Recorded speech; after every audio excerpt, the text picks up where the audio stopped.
Okay, picture this. Imagine a company that has completely dismantled the global fashion industry. We're talking absolute domination.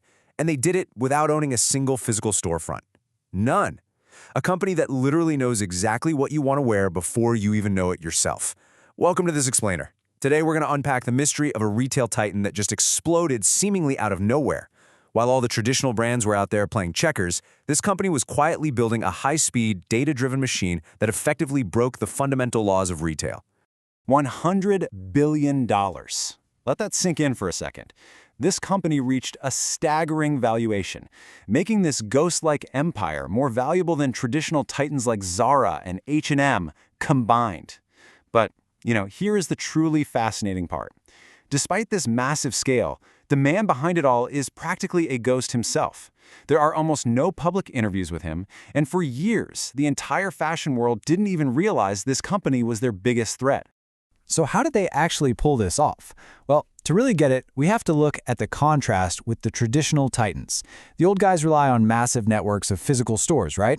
And it's basically a giant seasonal guessing game. They're just hoping they can predict what you and I will want to buy months in advance. But Shein, they completely threw out that playbook. Zero physical stores. None.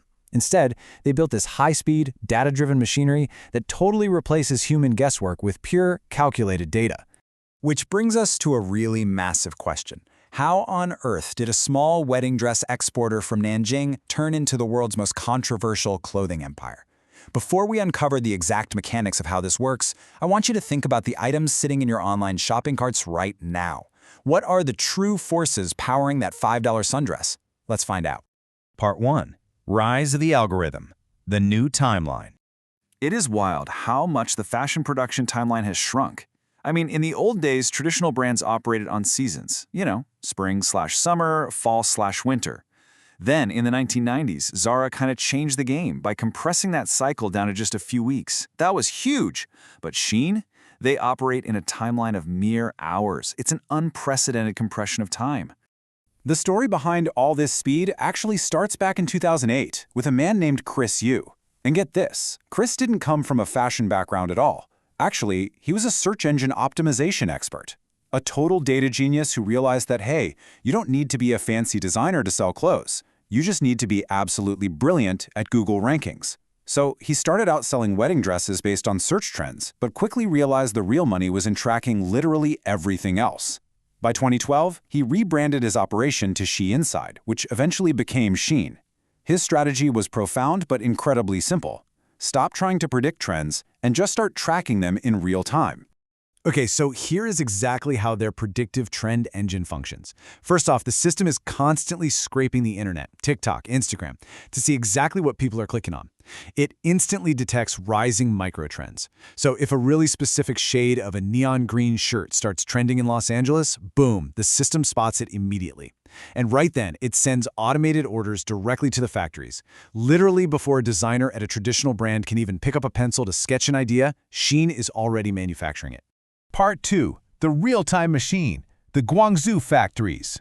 The absolute crucial difference here really comes down to manufacturing risk. See, the old way of fashion relies on these massive factories where brands place orders for, say, 10,000 units at a single time.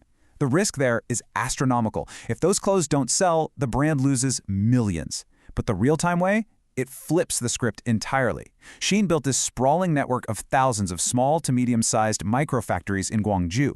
They use a large-scale automated test and reorder model, so they might only order a tiny test batch of 50 to 100 pieces, they throw it on the app, and if the data shows people are actually buying it, an automated alert immediately tells the factory to produce 5,000 more overnight. It basically eliminates the risk of unsold inventory. Because of this hyper-efficient model, Shein adds a staggering 2,000 to 10,000 brand new items to their app every single day. Every single day. This is the complete TikTokification of clothing. To really put that into perspective for you, that is enough new daily inventory to completely fill a multi-story department store from top to bottom every 24 hours. Traditional fast fashion giants might take an entire year to design and produce what this algorithm generates in a single afternoon. It's crazy. Which brings us to a really profound realization, perfectly summarized by industry analysts. And it's this. They aren't selling clothes, they're selling data that just happens to be made of polyester. Think about that for a second. By completely removing the human element of guessing what is cool and replacing it with a cold, hard algorithm, fashion transforms entirely into a pure data mining operation. Part 3. The shipping secret. Avoiding taxes. Now, what's really interesting here is how they actually move all this product.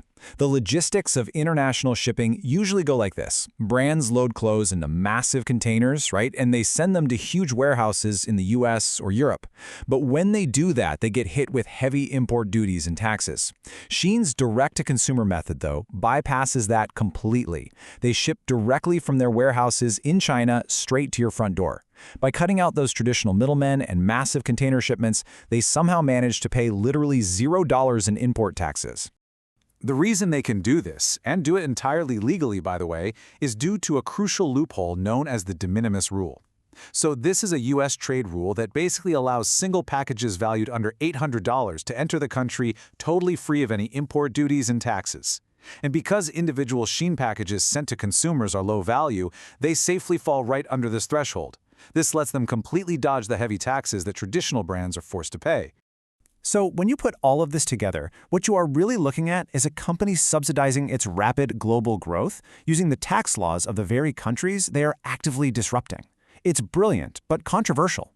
Those billions of dollars in saved taxes, that is exactly the margin that allows them to keep that sundress sitting at a $5 price point.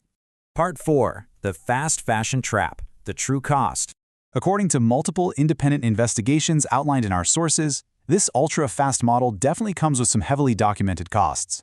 First up, the sheer speed of the algorithm puts immense pressure on those small factories, with reports actually surfacing of workers facing 75-hour work weeks just to keep up with the automated demands. Second, there is a severe environmental toll.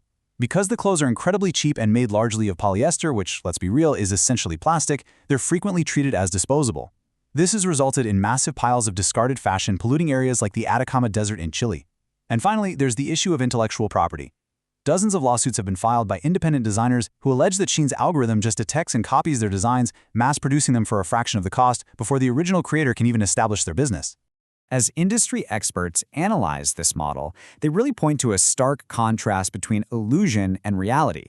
On one hand, you have the illusion of perfectly democratized fashion, right? An app where constant trends are accessible to literally everyone through these tiny $5 price tags. It's undeniably a miracle of modern logistics.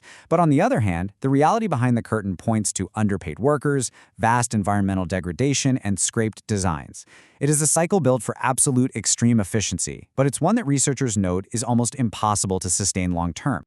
So the next time you see a massive fashion haul pop up on your feed, I want to leave you with this question to consider. Is the deal really that good? Or are we simply paying for it in ways we just can't see? Thank you so much for joining me for this explainer. What hidden empire or corporate machine should we investigate next? Let me know, and I'll see you next time.